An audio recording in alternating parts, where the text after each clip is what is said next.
کی سیرت میں بھی ہم دیکھتے ہیں کہ مصطفیٰ خمینی جو امام خمینی کے بیٹے تھے وہ فرماتے ہیں ایک دفعہ ہمارے گھر میں کچھ مہمان بھی آئے ہوئے تھے اور نچلی منزل کے اوپر مہمان تھے.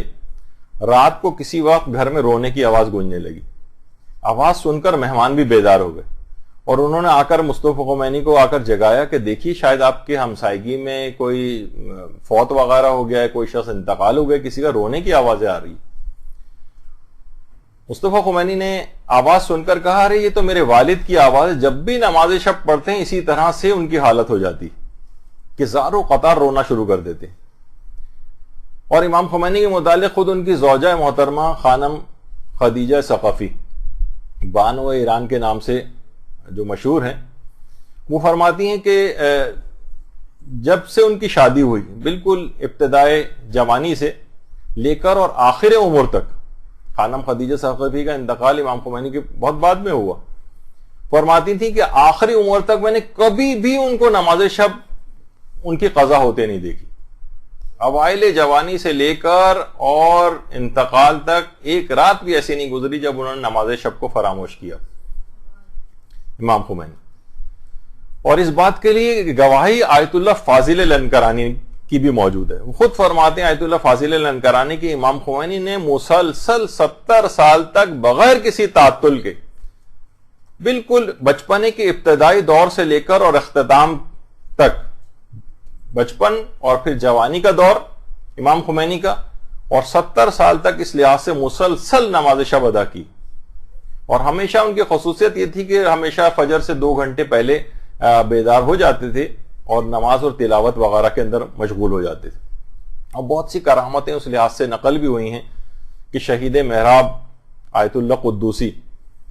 دیکھیں تقریباً 6 علماء ہمارے ایسے ہیں جو شہید محراب کے نام سے مشہور ہیں, جو دوران نماز جماعت پڑھاتے ہوئے شہید ہوئے ہیں. 5 تو ایران کے اندر ہی ہیں جس میں آیت اللہ دست غیب بھی ہیں, آیت اللہ قاضی طباطبائی بھی ہیں, آیت اللہ قدوسی بھی ہیں, اور بھی بہت سے جو ہے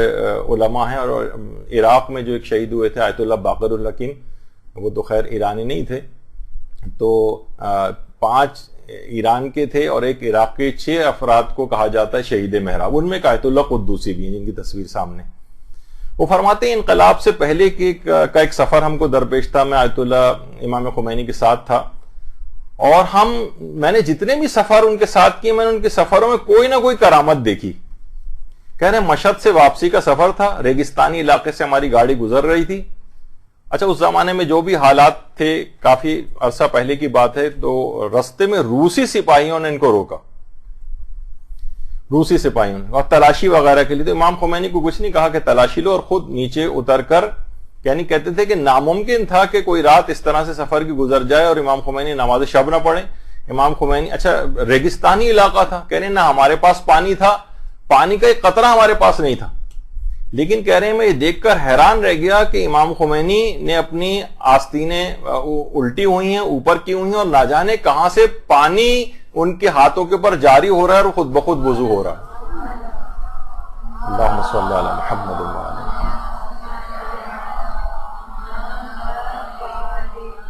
کتاب فراز ہائے از آباد میں آیت اللہ شہید قدوسی شہید محراب کی یہ کلمات اور جملے اس کے اندر جو ہے نقل ہوئے.